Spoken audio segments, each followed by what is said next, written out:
Thanks for popping along. It's good to see such a great crowd out on this lovely evening. Okay, I'm going to start off with a wee bit that copies what happened last week. Chaplains who served during the Great War provided a wide range of support facilities in theatres of war, but also on the home front. They provided vital spiritual support to the troops, which including delivering church services and administering communion or the Mass.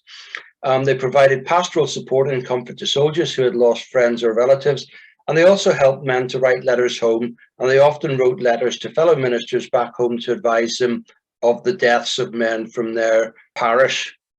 They often acted as stretcher bearers going onto the battlefield to bring in wounded men, and they worked as orderlies in field ambulances and regimental aid posts. They also had the solemn duty of conducting the burial of fatalities. Commonwealth Wargraves Commission database records that 177 men died during the Great War whilst serving with the Army Chaplains Department. As 42 of these records do not contain any next of kin or address, the details, it's very difficult to identify precise numbers for Ireland or Ulster or indeed any region. There are also a further 4 chaplains who were attached to Irish regiments but may not have been Irish chaplains. It should be borne in mind that ministers who served with other regiments also lost their lives. In 1915, Canon Abraham Lockett Ford, who was rector of Ardee Parish, was endeavouring to compile a list of the sons, daughters and members of the families of the clergy of the Church of Ireland, living or dead, who may be or may have been engaged in any capacity in the war service of the country, Army, Navy, Air Service, hospital work, chaplaincies, etc. I know that the Church of Ireland Gazette published photographs and biographies of men associated with clergy families, and they were published between September 1915 and April 1916. But I don't think a comprehensive roll of honour was produced or published of all people who served who came from the rectory families. Unlike the Presbyterian Church in Ireland, the Anglican Communion did not produce a denominational roll of honour. So again, it's very difficult to pick up numbers from that. And that's my excuse for having relatively few cases in this talk. One of the first Church of Ireland chaplains to die in the Great War was Richard Usher Greer, who was born on 28th July 1868 at Tullyvay near Coke, to William Henry Greer, also a clergyman, and Charlotte Pike. He married Elizabeth Lindsay Greer on 28 April 1898 at Desert Crate Church of Ireland in County Tyrone. Richard Greer was a curate at Holy Trinity Parish in Belfast, and then at St Nicholas Church in Carrickfergus before being appointed as the first rector of St Michael's Church of Ireland in the Shankill area of Belfast in 1893. In 1902, became rector of Christ Church in Lisburn and became rector of St Patrick Parish Church in Banbridge in 1911. He was appointed as a chaplain to the Ulster Division in early 1915 and was attached to 8th Battalion Royal Irish Rifles at Ballykinler Camp. He died of a cerebral hemorrhage at the rectory in Banbridge on 23rd June 1915, aged 46, and is buried in Tulliniskin Holy Trinity Church of Ireland graveyard in New Mills, County Tyrone. The Reverend Richard Usher Greer is commemorated on a tablet and window in St Michael's Church in Belfast and on a tablet in St Patrick Church. This photograph of 9 Church of Ireland chaplains attached to the Ulster Division was published in local newspapers in October 1916, and I'm going to be talking about some of the men in the photograph. Starting off with Richard George Salmon King, who was born on 17th July 1871 in Ballymena, to the Reverend Robert King, who was principal of the Diocesan School, and Henrietta Stewart. He was educated at Trinity College in Dublin and was curate at Mullingar Parish Church when he married Dorothea Smiley on 4th November 1894 at St Stephen's Church of Ireland in Dublin. He was serving in a church at Holloway in London by 1901 and was then appointed as rector of Christ Church in Limavady in 1904. The Reverend Canon King was appointed as chaplain to the Ulster Division in November 1914 and accompanied the division to France the following October. In November 1915, the Belfast Weekly Telegraph published a letter from Canon King about a visit to the frontline trenches. At this stage of the war, various battalions of the Ulster Division were being attached to regular divisions of the British Army to gain experience of trench warfare. So there were battalions being shifted out of the Ulster Division into, say, the 4th Division or the 8th Division, and at the same time a battalion from that division would transfer back into the Ulster Division. So this is his letter. We got through our visit to the trenches very happily. Our men were scattered along a front line of 5 miles, going in with the different battalions holding this front. Some were in villages 2 or 5 miles behind the trenches. The villages in the firing line were very strongly fortified with what they called keeps, all trench and sandbag work, and they were full of dugouts and cellars and were smashed to pieces by shell fire. I was in their churches, both smashed utterly to pieces. The fine stone tower of one, dated 1683, was cut clean in half from top to bottom. The church was roofless, every window in bits, and some of the walls levelled to the ground. Every decent house was the same. In the other, the church had been a fine big one, with cut stone pillars and arches of a Grecian style inside. Its tower was down, the roof was off, every window in atoms, walls split in places, ready to come down in the rest. On my way out, one went along roads exposed to shell fire, where not more than 4 men were allowed ever to go together in daylight. Another day, when in with the 10th Inniskillings, the Germans began shelling, and several shells burst quite close to where I had tea with Colonel Ross Smith. Colonel Ross Smith was later to die in the war. Of course, we would no doubt feel very different about shells if we had been under one of the terrific bombardments, or if we even had seen numbers of men killed by them. As it is, no one felt it any more than walking through Limavady. And the tap-tap of the machine guns and spit of the snipers never worried you, not even when coming one's way. I really felt the most impressive thing I saw was one night, coming through a front trench in the dark. The Highlanders were standing by, and to see them, each with his gun on the parapet and his arm resting on his gun, peering silently and intently out into the black nothingness of no man's land, as they called the space between trenches, was most impressive. So that's a direct quotation from the way it appeared in the newspapers. The language, the structure of the sentences would seem quite unusual to us now, in that it's just not the way we would construct sentences nowadays. In May 1915, the local newspapers reported that Canon King's eldest son, Lieutenant Robert Andrew Ferguson Smiley King, was badly wounded in both legs at Le Bassée on 10th May 1915 while serving with 2nd Battalion Royal Dublin Fusiliers. He was treated at 3 London Field Ambulance where his right leg was amputated.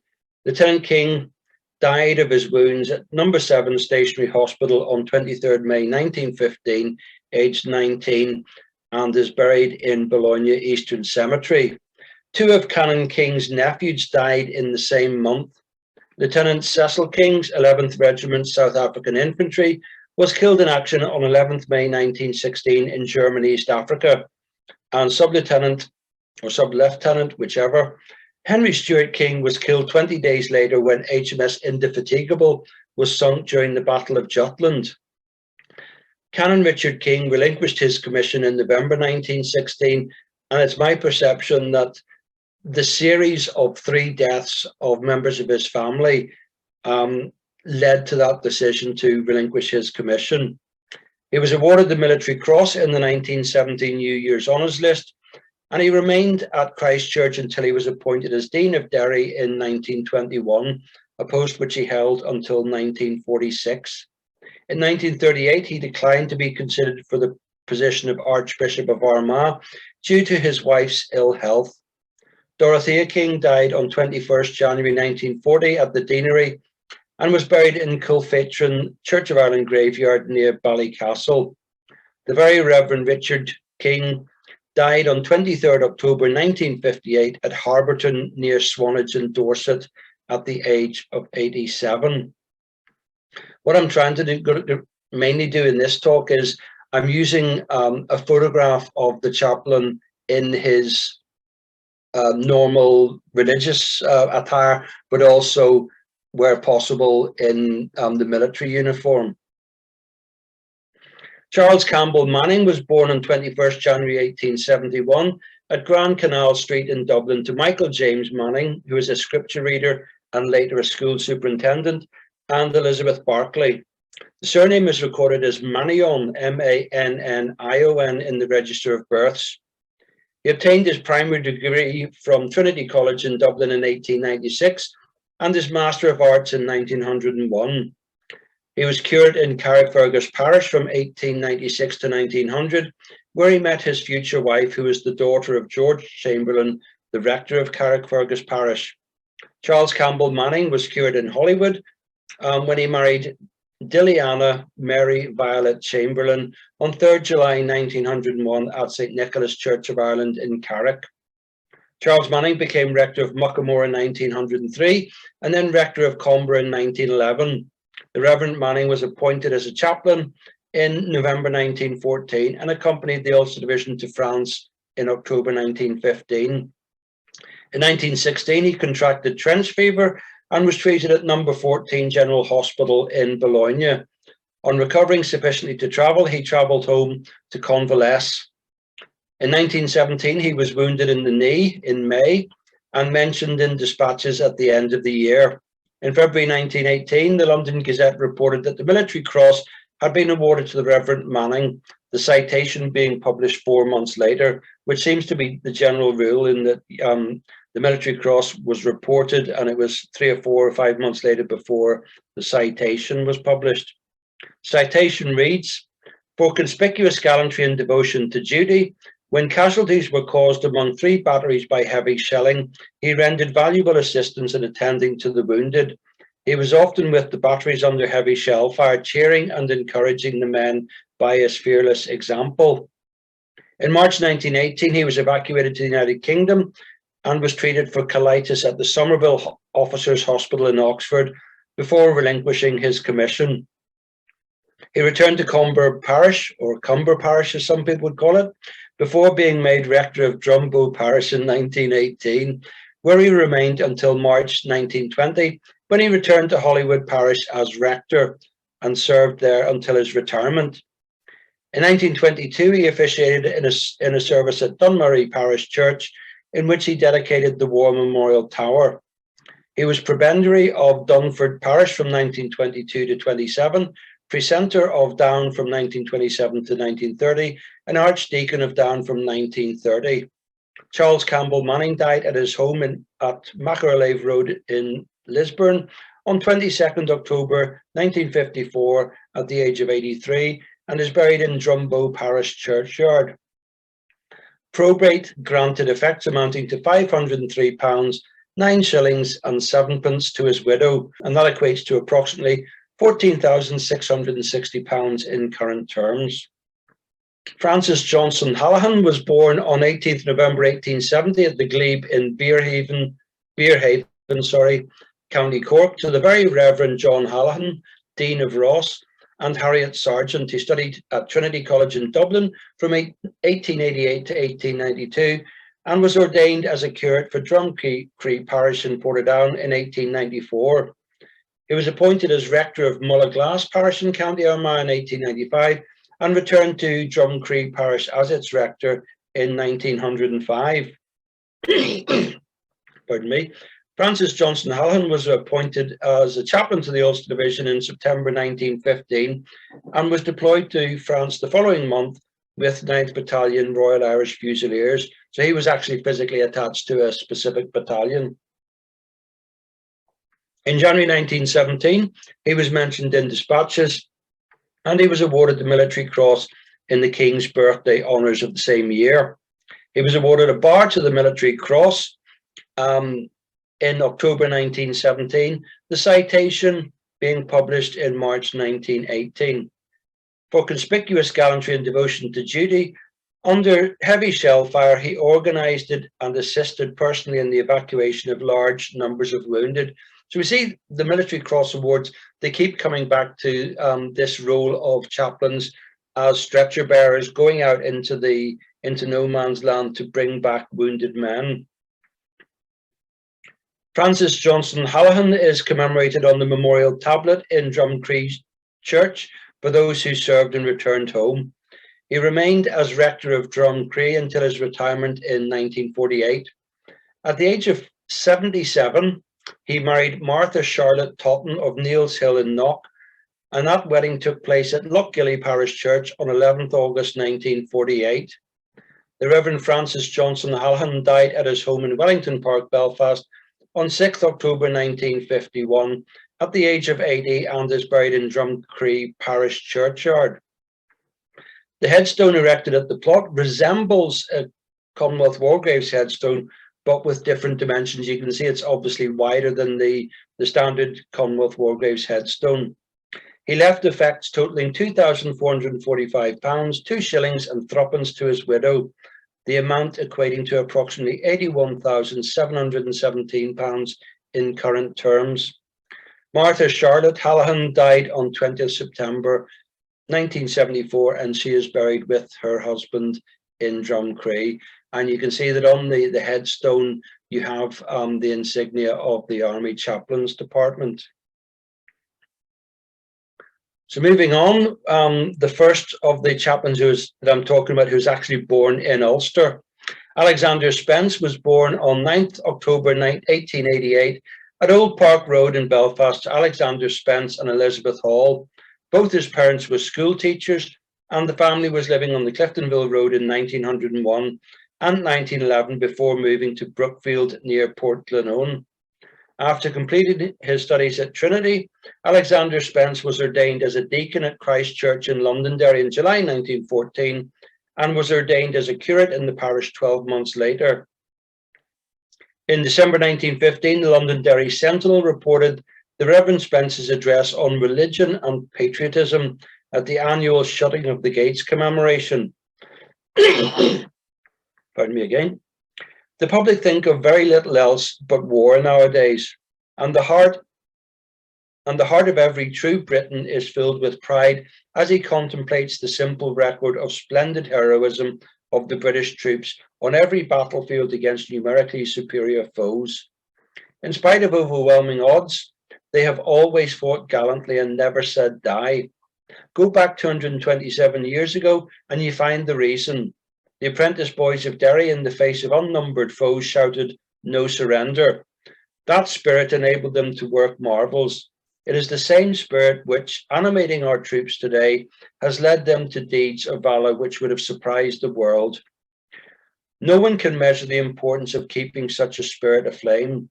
Those who encourage or even seek to excuse men fleeing from the country in order to avoid fighting her battles are indeed short-sighted folk when they don't realize that to inculcate such an ignoble spirit will eventually create a race of cowards.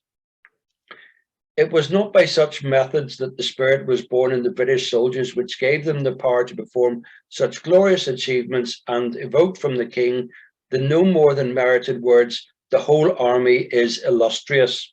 Rather, it is the spirit of work and no surrender, boys, will come when duty calls, which has led men to do great wonders on the battlefield. So obviously, some very evocative words and phrases in that speech that he gave.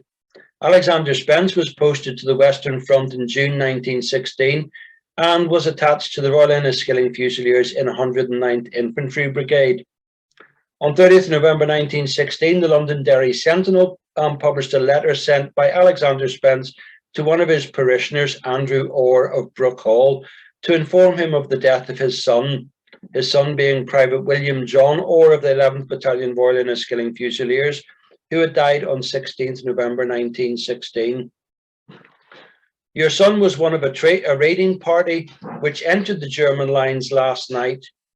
He was leading bayonet man with one of the parties, and while proceeding along the German trench, his rifle was seized by a German officer who was concealed beneath the fire step. This officer shot your son with his revolver and was in turn shot by the man immediately following your son. Your son's body was brought back to our lines and I conducted the burial service.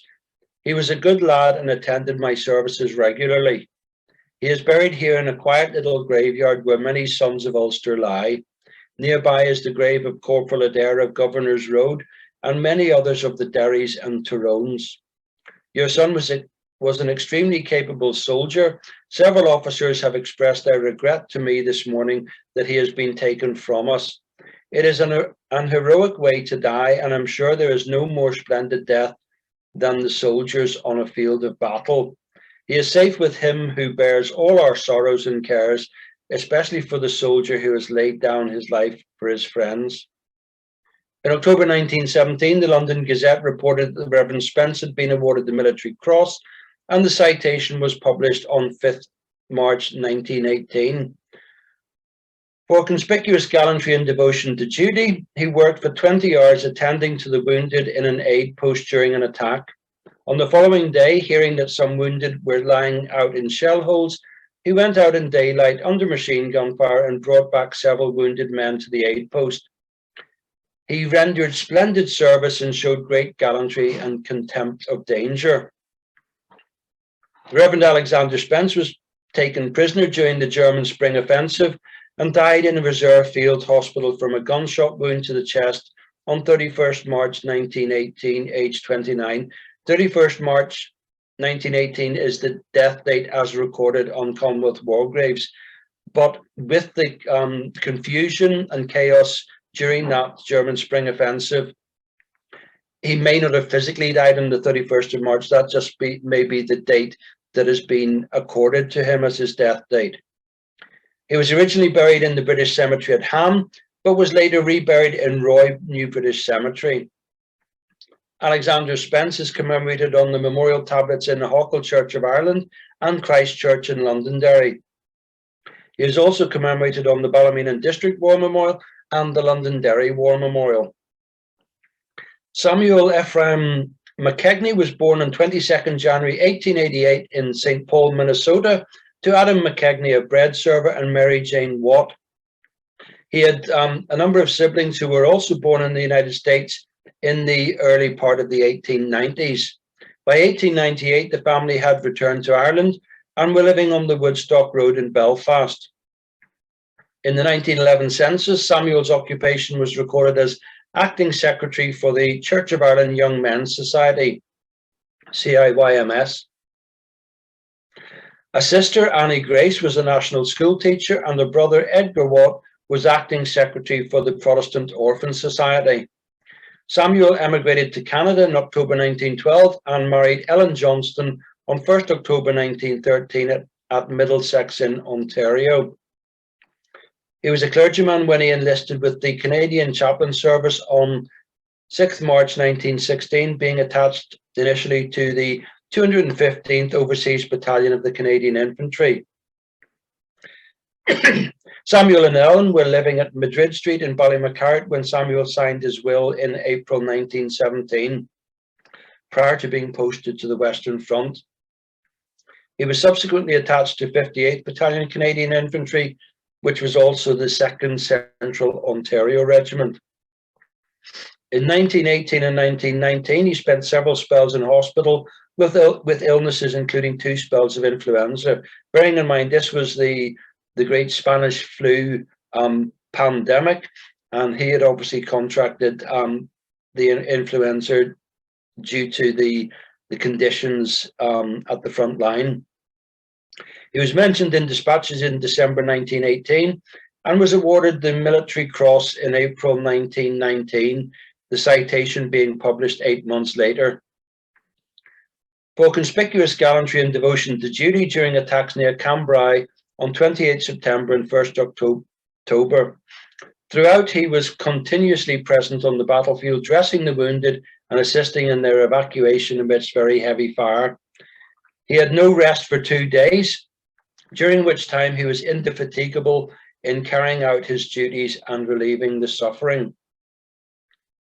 Samuel McKegney was admitted to 10th Canadian Field Ambulance with influenza on 15th October 1918 and was transferred to 22nd Casualty Clearing Station and then to 73 General Hospital. He rejoined his unit on 15th November and was granted 14 days home leave 4 days later.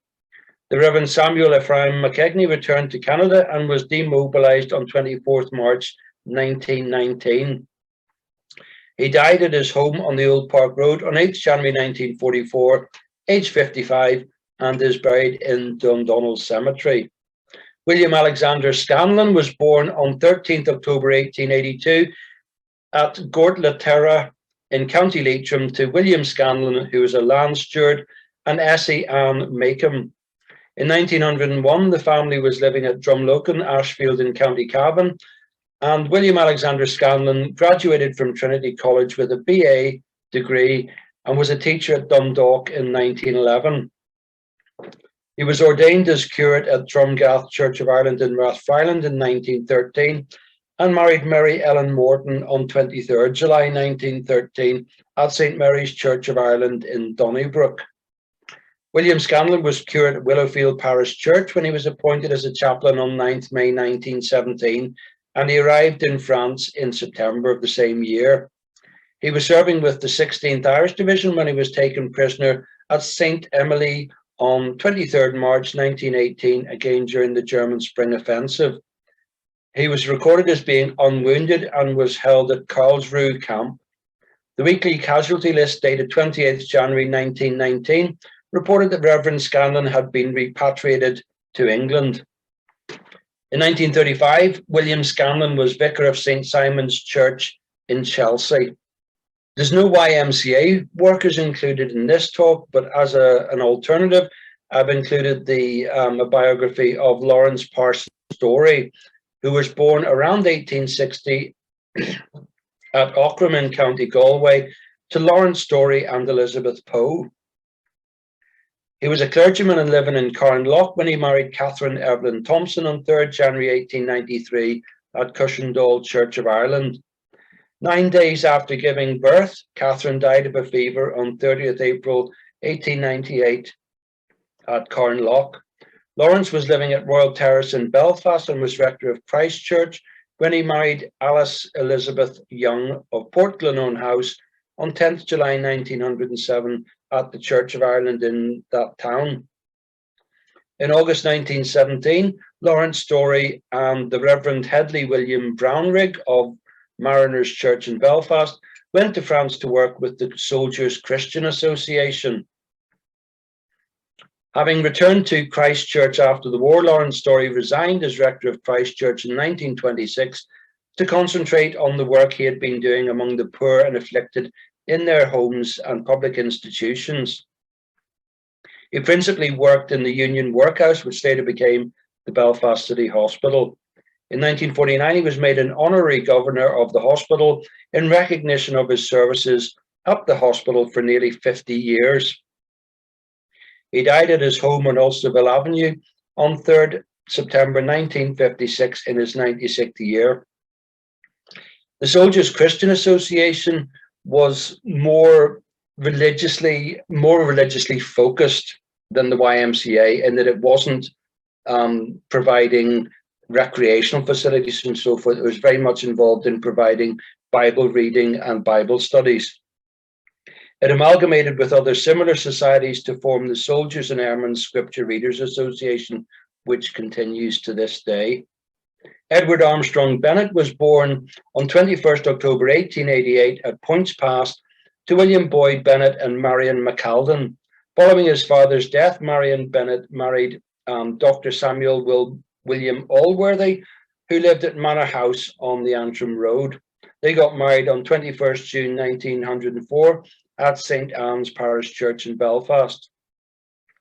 Edward Bennett was educated at Campbell College in Belfast and then studied philosophy and theology at Trinity College in Dublin.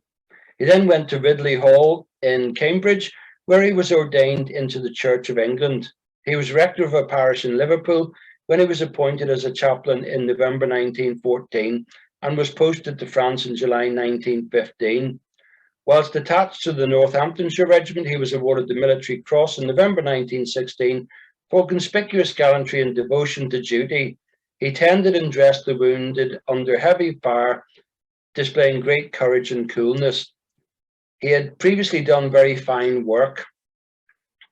Having spent time on the Western Front, he spent the latter part of the war stationed in Mesopotamia. On returning to Ireland, Captain Bennett was appointed as Secretary of the Church of Ireland Young Men's Society. He subsequently returned to Trinity to study medicine, Graduating in 1925, he then moved to London, where he obtained a post in the West End Hospital for Nervous Diseases and established a collaboration with Carl Jung in the early 1930s. Edward Bennett is regarded as one of the earliest practicing Jungian analysts in the United Kingdom.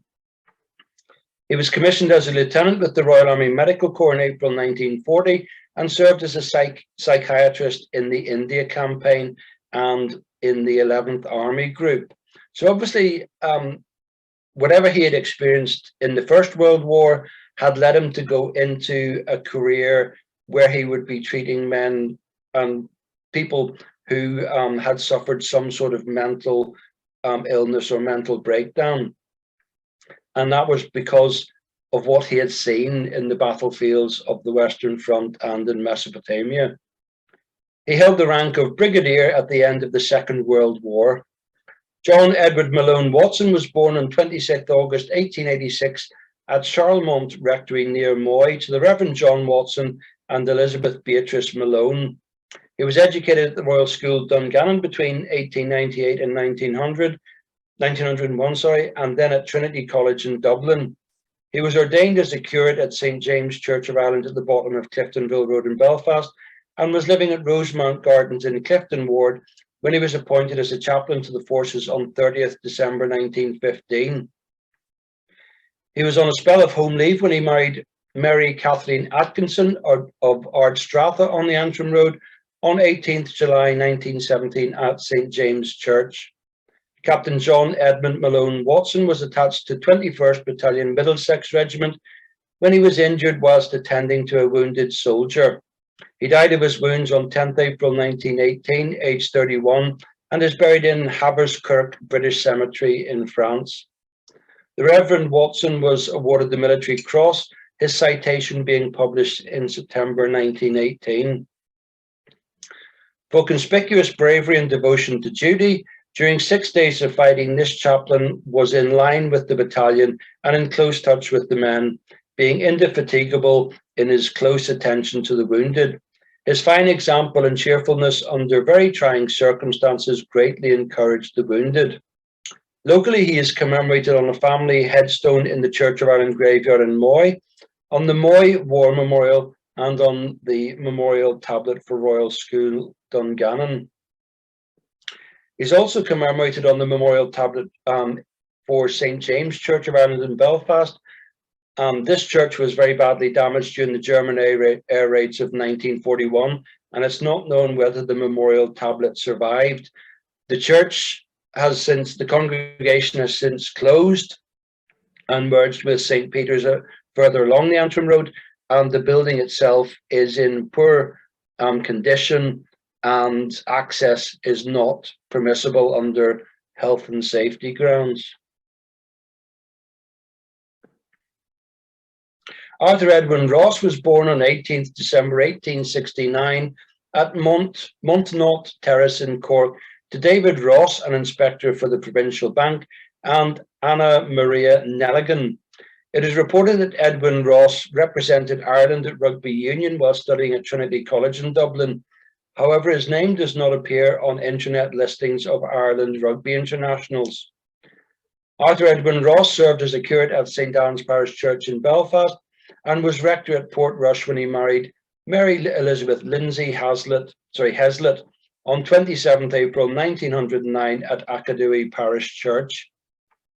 Mary Heslett was a British amateur golfer and sports writer who has been described as probably Ireland's greatest woman golfer.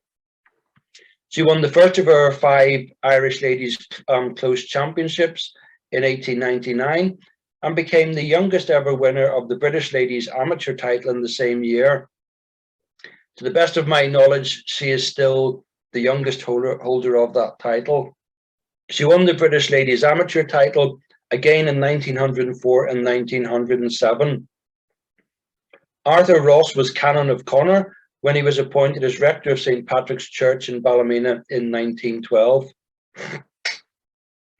He was appointed as a chaplain to the forces in December 1915 and was posted to France in January 1916 at the age of 45. Shortly afterwards, the senior chaplain said he was, quote, obviously good and keen on his work, a trifle old for the work, a really good man in every way, quiet but does excellent work and will win through sheer goodness, end quote. His age did not hamper his ability to rescue wounded men. He was mentioned in General Douglas Haig's dispatch and that was published in the London Gazette in January 1917. On 15th January 1918, the London Gazette reported that Canon Ross had been awarded the Military Cross, the citation being published in April of the same year. For conspicuous gallantry and devotion to duty, he carried in wounded under circumstances of great danger and difficulty. He ended by helping to carry a wounded officer for over 4 hours. He was the means of saving many lives and inspired the stretcher bearers to work to the utmost limits of endurance. The Edinburgh Gazette, dated 2nd January 1918, announced the award of the Bar to the Military Cross in the New Year's honours. So it was actually the publication of the Bar to the Military Cross was announced before the award of the Military Cross was announced, which is a bit unusual. The Reverend Canon Arthur Edwin Ross resigned his commission in November 1918, and the following year was appointed as rector of that Holywood Parish Church, Canon of St. Patrick's Cathedral, and Chancellor of Down Cathedral. In 1920, he was appointed as Bishop of Tuam, Killala, and Achonry. His successor at Holywood Parish Church was Charles Campbell Manning, who I've already talked about, and that parish is probably unique in having former Army chaplains who had been awarded the Military Cross as successive rectors.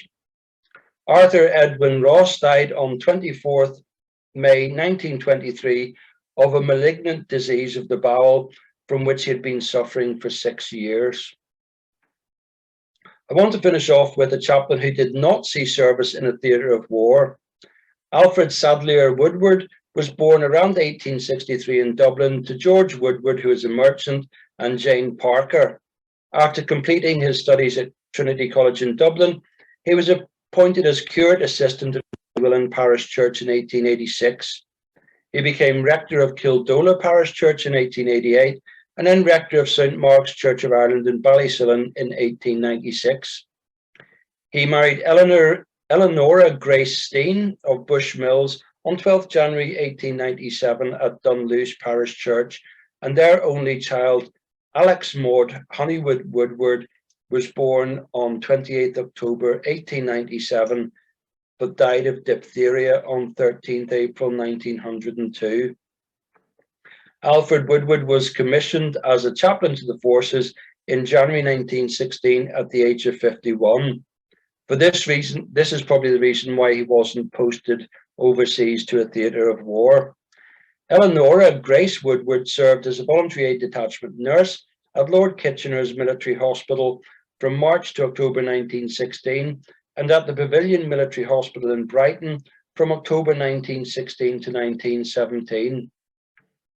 Alfred Woodward returned to St. Mark's in 1920 and retired due to ill health in 1924. He died on 30th August 1925 at Derrimore Park South and is buried in Kilwarlen Cemetery near Hillsborough. He left effects of £523, 15 shillings to his widow, and that equates to approximately £33,880 in current terms. And that brings this talk to an end.